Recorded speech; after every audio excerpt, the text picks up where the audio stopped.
If you pay attention to video games and have been on the internet lately, you've probably heard of Palworld, one of Steam's newest sensations.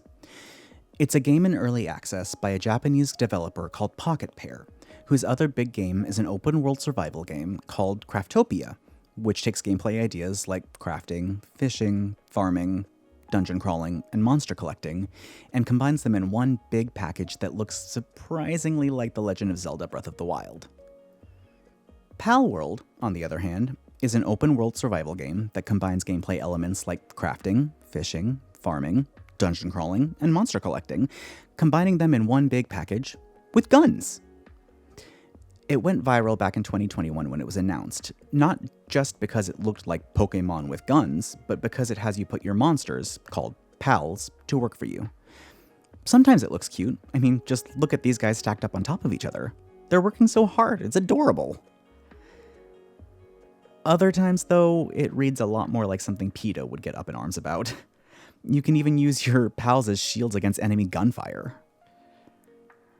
It's no wonder it went viral. Hell, it's no wonder it's popular. It's a goofy premise that, to me, verges a little into edgelord territory. Honestly, it's not something I'm particularly interested in. I enjoy Pokemon as a concept, and I played a lot of it as a kid, but nowadays it doesn't do a ton for me. I'm content just seeing people get excited for new releases, and sometimes I'll watch some gameplay. It's still cute, after all. People noticed something strange back when Palworld was announced, though, and now that players can get their hands on it, there's a lot more chatter about it. Plagiarism.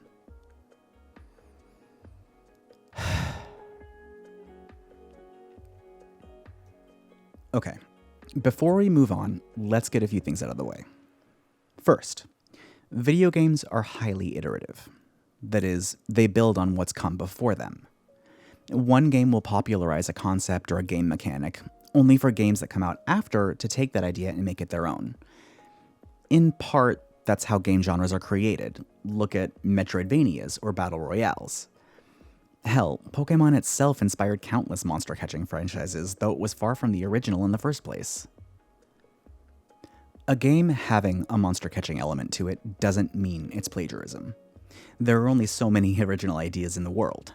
And besides modifying the actual monster-catching gameplay itself, other franchises can set themselves apart with aesthetics, world building, even plot. I think we could have a discussion about copying game mechanics versus transforming them, but that's neither here nor there. When it comes to the gameplay, Palworld may not be the most original thing in the world, but that doesn't mean the game as a whole is plagiarized.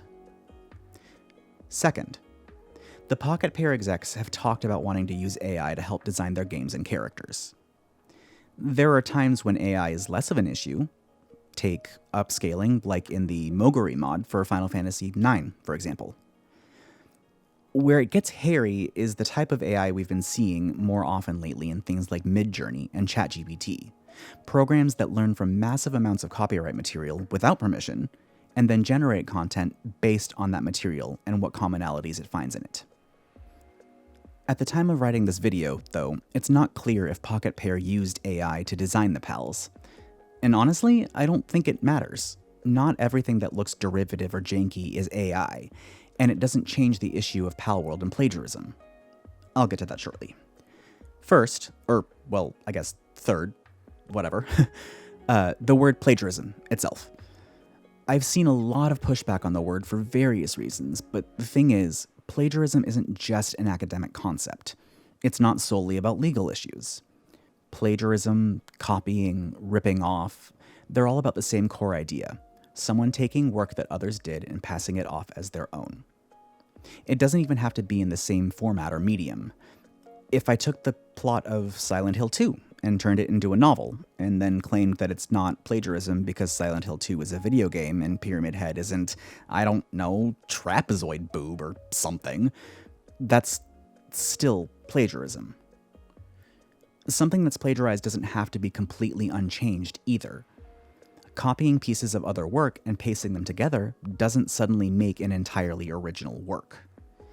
Now, there is a difference between that and transformative content. There's some ambiguity there, but look at, say, the recent controversy with YouTuber James Somerton. James took multiple authors' work without attribution and collated it into videos. Because the work wasn't his and wasn't transformed or credited, it was considered plagiarism.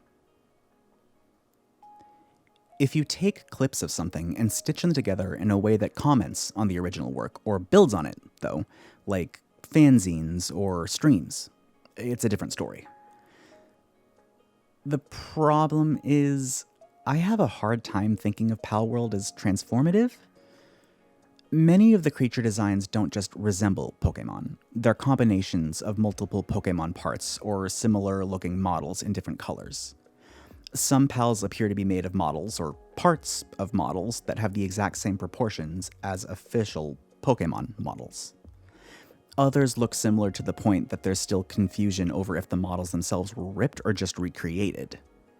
So, to go back to what I said earlier, if Pokemon is Silent Hill 2 and the 3D models are the game, then Palworld is Trapezoid Boob and the PAL designs are the pros. Okay, that got away from me a bit, but my point is, it doesn't really matter if Palworld used models directly from the Pokemon games. That would make it worse, but even if they're entirely original models, the PAL designs themselves are the issue here. I mean, the opening area has Piplups in a grassy version of Donphan, for crying out loud. I see people say, well, there are only so many ways to draw an elephant or a wolf in response. But the Pokemon franchise itself has how many distinct rodent Pokemon? Don't even get me started on the dogs. In trying to avoid rehashing old concepts, you have to be more creative than before, and that just makes your work stronger. So, why does any of this matter?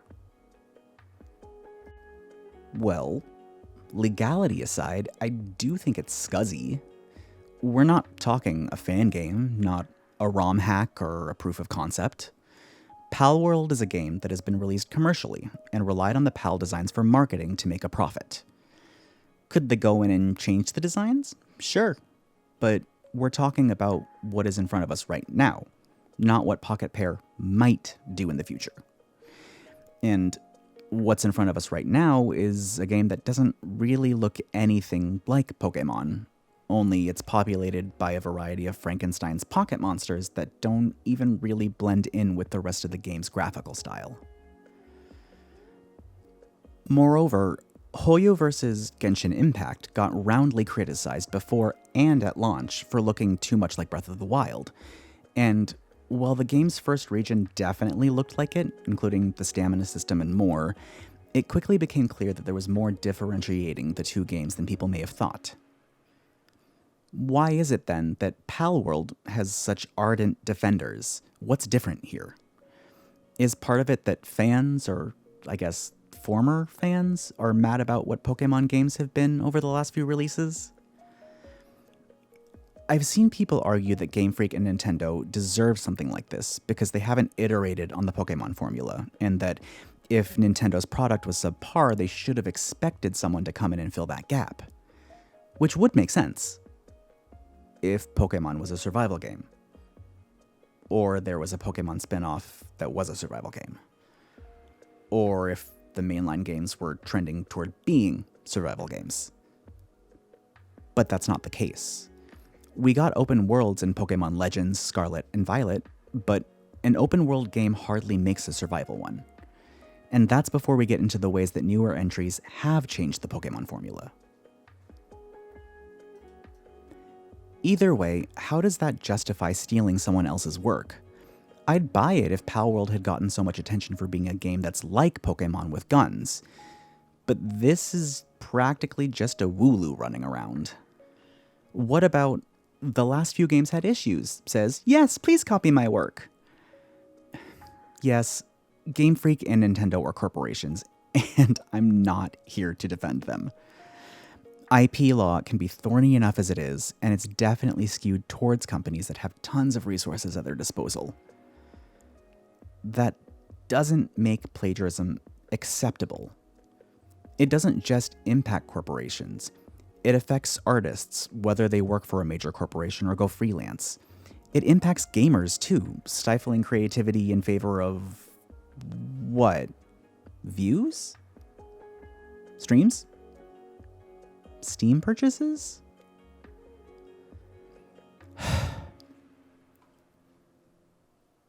I get it. The industry is tough. I'm experiencing it myself too. This industry, as much as I love it, works people to the bone. It runs us ragged, and it makes demands that no reasonable human can fulfill. If the designs being what they are was due to overworked artists just trying to get by until their next paycheck, I can at least understand why it happened. That doesn't change the fact that it did happen, and I don't know what to tell you if you can't see that. Look, I'm not a lawyer, and for all we know, Nintendo themselves may lose any potential lawsuits they file, if they even file them. But even if that does happen, I stand by it. The PALs rip off Pokemon. What concerns me more than that, though, is how many people think that's okay. That just because they get to have their fun, it doesn't matter that someone's ideas, their designs, their hard work was stolen. The game's amazing, so screw you for trying to take it down, some people say.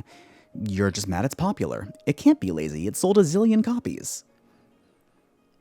Most of all, though, well, it's sad. This is a hobby that we supposedly love. It's something that takes up a lot of our time, something that can get people talking on forums and Reddit and Twitter and Discord and so many other places. It's something that can help forge lifelong friendships and relationships. Yet, here we are. Do we really hate games so much that we don't care when content is stolen? Developers put so much into their games, and I'm sure the Palworld team is no exception. That's why this is so sad. Whether it was by design or a lack of budget and time, the work these devs have put in is being overshadowed. At this point, it's practically impossible to judge Palworld on its own merits because of the firestorm surrounding it, which just makes this whole situation worse. If I'm honest, I don't think Palworld would have had nearly the same amount of success if the designs weren't so close to Pokemon's, if it wasn't seen as Pokemon with guns. As someone who doesn't really play them, it looks a lot like most of the other survival games that I've seen streams of, without a ton to make it different. I could be wrong, but I'm not sure how much it matters.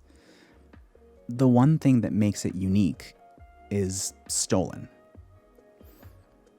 What does it say about the culture surrounding video games that we're just accepting this? More than trying to make sure that the future of gaming is more than just cash grabs and asset flips, we should care about how our games are made. We should care about the work that goes into them, about the sheer logistical nightmare it is to get any of these things out the door. We should care that the newest, hottest thing ripped off other people's hard work. Instead, we're here. I wish we weren't.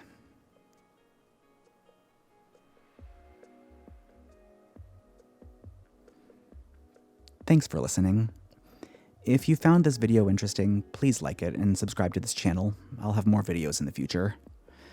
Feel free to comment, too. That would be great. What's your favorite monster catching game that isn't Pokemon? If you're playing Palworld, what sets it apart from other survival games? Or what do you want to see from new Pokemon games? Until next time, take care.